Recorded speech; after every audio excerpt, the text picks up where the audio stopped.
नमस्कार, KP news 24/7 में आपका स्वागत है। मैं अश्विनी आपके साथ। आइए एक नजर डालते हैं अब तक के मुख्य समाचारों पर।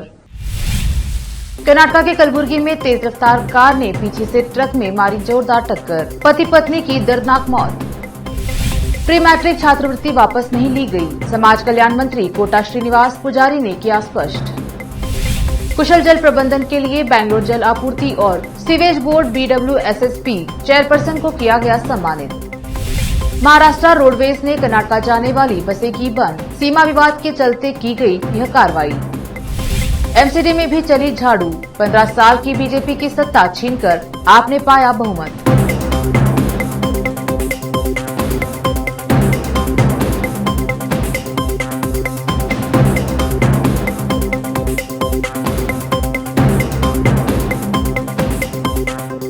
अब समाचार विस्तार से।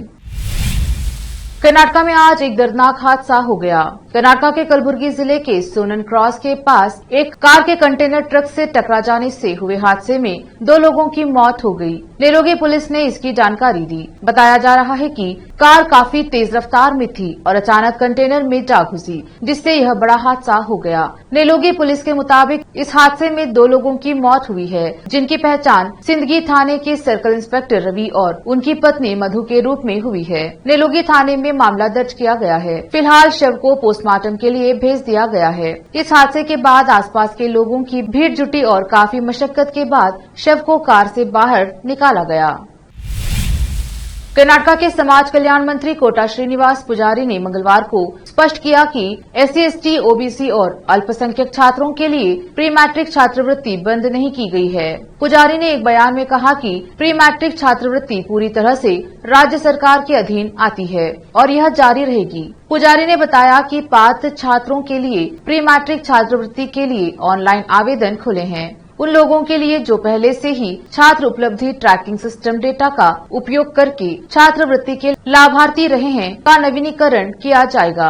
हर साल कक्षा 1 से 5 के लिए अनुसूचित जाति के लड़कों को 1000 रूपए और लड़कियों को 1100 रूपए मिलते हैं। कक्षा 6 से 7 के लिए लड़कों को 1150 रूपए और लड़कियों के लिए 1250 रूपए मिलते हैं। कक्षा 8 में लड़कों को 1250 रूपए और लड़कियों को 1350 रूपए मिलते हैं। इस योजना के तहत 113.13 करोड़ रुपए जारी किए गए हैं 6.84 लाख छात्रों को।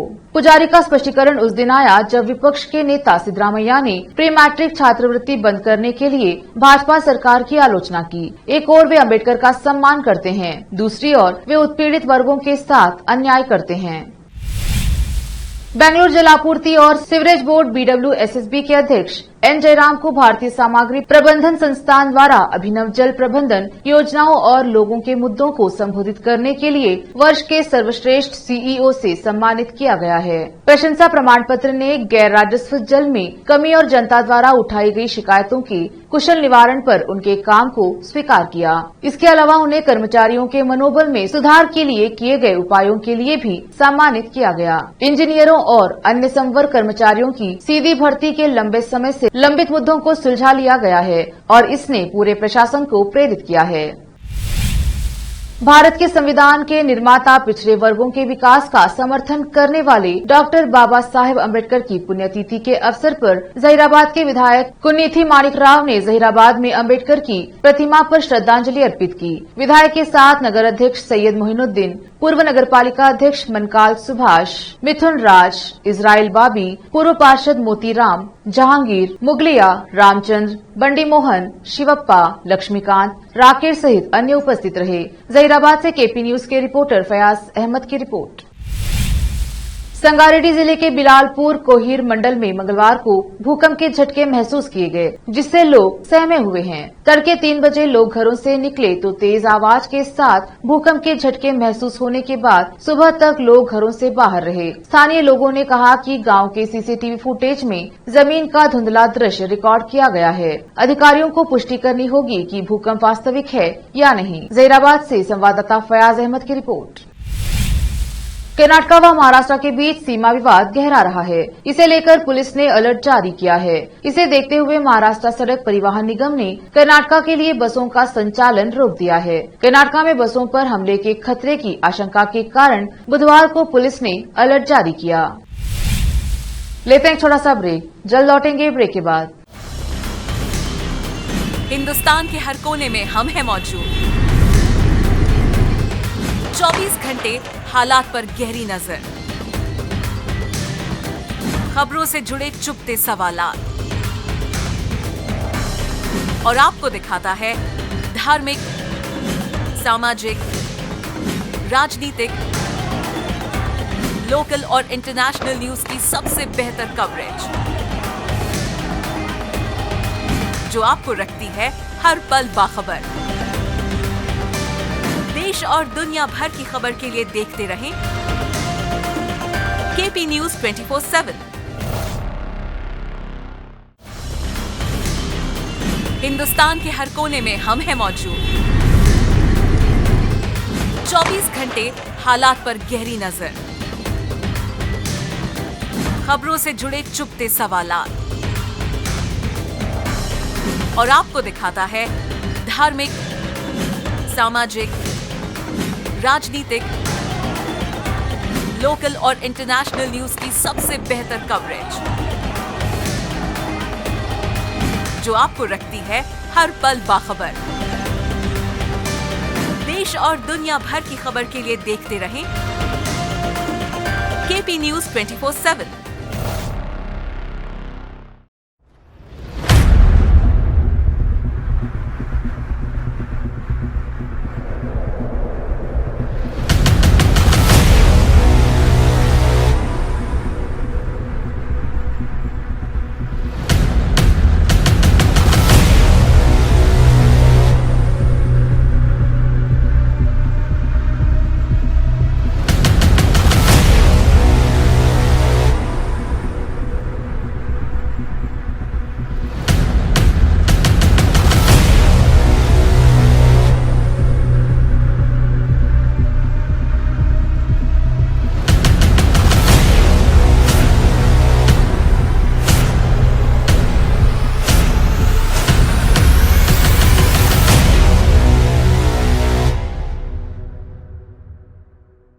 ब्रेक के बाद स्वागत है आपका।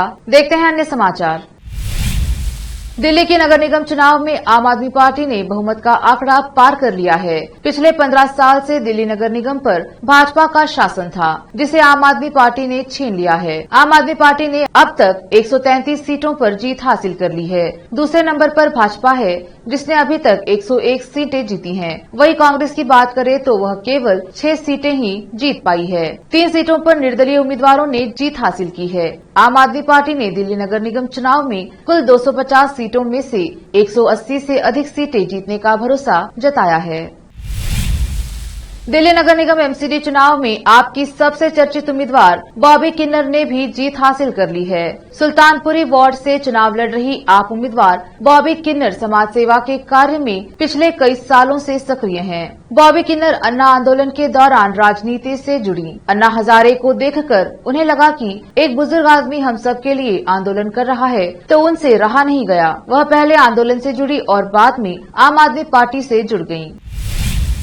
जनपद रामपुर के ग्राम कीरा का मजरा पस्तोर निवासी पीड़ित परिवार ने भारतीय किसान यूनियन तोमर के नेतृत्व में मुरादाबाद के सिविल लाइन स्थित डीआईजी कार्यालय पहुंचकर हत्या के मामले में आरोपियों की गिरफ्तारी न होने को लेकर एक शिकायती पत्र दर्ज कराया है।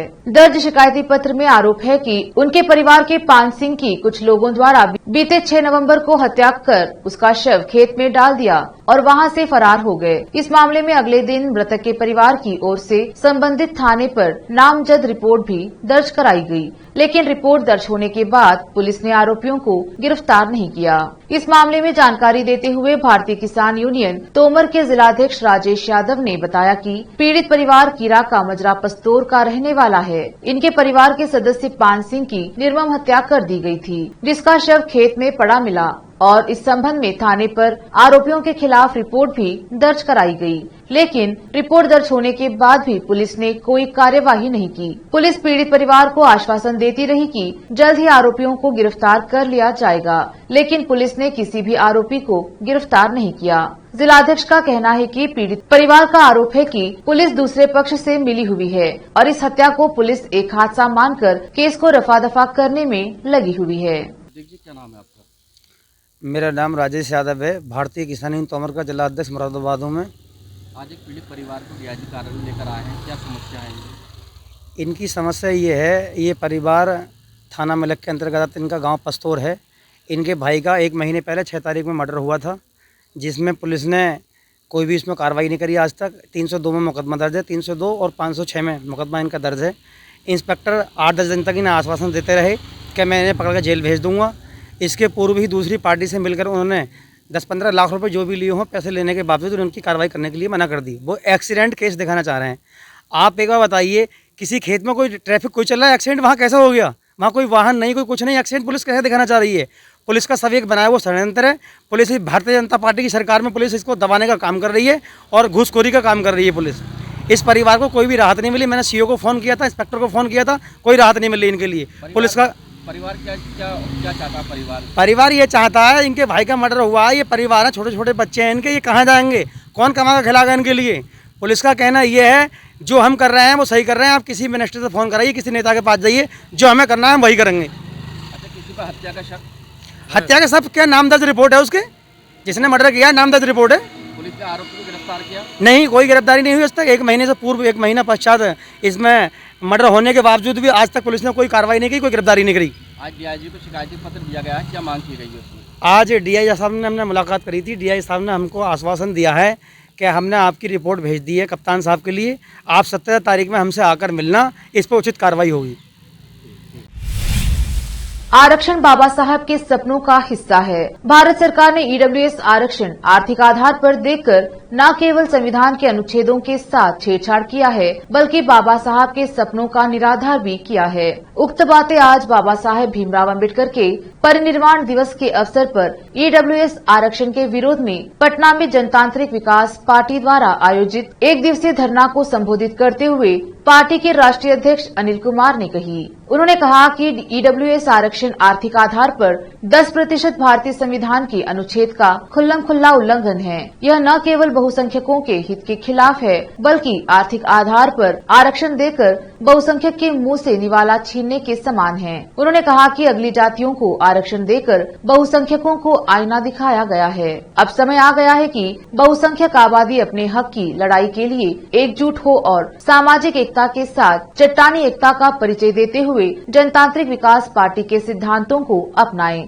और बाबा साहब के सपनों को साकार करें। जहां पहले से ही बहुत नौकरियों में शोषित, दलित, पिछड़ों को आरक्षण नहीं दिया जाता है, अब तो जिनकी संख्या 90% है, उन्हें नौकरियां नहीं मिलेंगी। धरना को संबोधित करते हुए प्रदेश अध्यक्ष संजय मंडल ने कहा कि भारतीय समाज समानता की बात करती है, लेकिन भारतीय संविधान की अनदेखी कर ईडब्ल्यूएस आरक्षण को लागू करना भारत की अधिकांश आबादी के अधिकारों का हनन है। जनतांत्रिक विकास पार्टी इन अधिकारों को प्राप्त करने के लिए कृत संकल्पित है और ईडब्ल्यूएस आरक्षण समाप्त करने तक हमारी लड़ाई जारी रहेगी। प्रदेश प्रधान महासचिव अमर आजाद, सुखदेव यादव, भैयाराम भारती, राजकमल पटेल, प्रेम प्रकाश पटेल, रजनीश पासवान, अशोक मांझी सहित अन्य नेताओं ने भी संबोधित किया। केपी न्यूज के लिए संत कुमार गोस्वामी की रिपोर्ट। दिल्ली नगर निगम चुनाव में आम आदमी पार्टी ने शानदार प्रदर्शन करते हुए बहुमत हासिल कर लिया है। इसके साथ ही आपने भारतीय जनता पार्टी को 15 साल बाद नगर निगम की सत्ता से बाहर कर दिया है। आपकी शानदार जीत पर दिल्ली के उप मुख्यमंत्री मनीष सिसोदिया का बयान सामने आया है और उन्होंने कहा कि दिल्ली की जनता ने काम करने वाले अरविंद केजरीवाल जी को जिताया है। दिल्ली नगर निगम चुनाव में आम आदमी पार्टी की जीत पर डिप्टी सीएम मनीष सिसोदिया ने ट्वीट कर कहा, दिल्ली एमसीडी में आम आदमी पार्टी पर भरोसा करने के लिए दिल्ली की जनता का दिल से आभार। दुनिया की सबसे बड़ी और सबसे नेगेटिव पार्टी को हराकर दिल्ली की जनता ने कट्टर ईमानदार और काम करने वाले अरविंद केजरीवाल जी को जिताया है। हमारे लिए ये सिर्फ जीत नहीं, बड़ी जिम्मेदारी है। डेली सोप, दिलविल, प्यार व्यार और कहानी घर घर की से पहचान बनाने वाले अली असगर आज अपना 56वां जन्मदिन मना रहे हैं। अली ने छोटे पर्दे पर कई शानदार शो किए, लेकिन उनका सबसे आइकॉनिक किरदार कपिल शर्मा शो में कभी दादी तो कभी नानी के रूप में रहा है, जिसमें उन्हें खूब लोकप्रियता हासिल हुई। इतना ही नहीं, अली झलक दिखला जा 10 के प्रतियोगी भी रह चुके हैं। अब वो फिल्म शहजादा भी करने जा रहे हैं। लेकिन क्या आप जानते हैं कि अली का एक्टर बनने का सपना इतनी आसानी से पूरा नहीं हुआ, उन्हें बहुत संघर्ष करना पड़ा। आखिर में फिर एक बार देखते हैं मुख्य समाचार। कर्नाटक के कलबुर्गी में तेज रफ्तार कार ने पीछे से ट्रक में मारी जोरदार टक्कर, पति पत्नी की दर्दनाक मौत। प्री मैट्रिक छात्रवृत्ति वापस नहीं ली गई, समाज कल्याण मंत्री कोटा श्रीनिवास पुजारी ने किया स्पष्ट। कुशल जल प्रबंधन के लिए बेंगलोर जल आपूर्ति और सीवेज बोर्ड BWSSP चेयरपर्सन को किया गया सम्मानित। महाराष्ट्र रोडवेज ने कर्नाटक जाने वाली बसें की बंद, सीमा विवाद के चलते की गई यह कार्रवाई। MCD में भी चली झाड़ू, 15 साल की बीजेपी की सत्ता छीनकर आपने पाया बहुमत।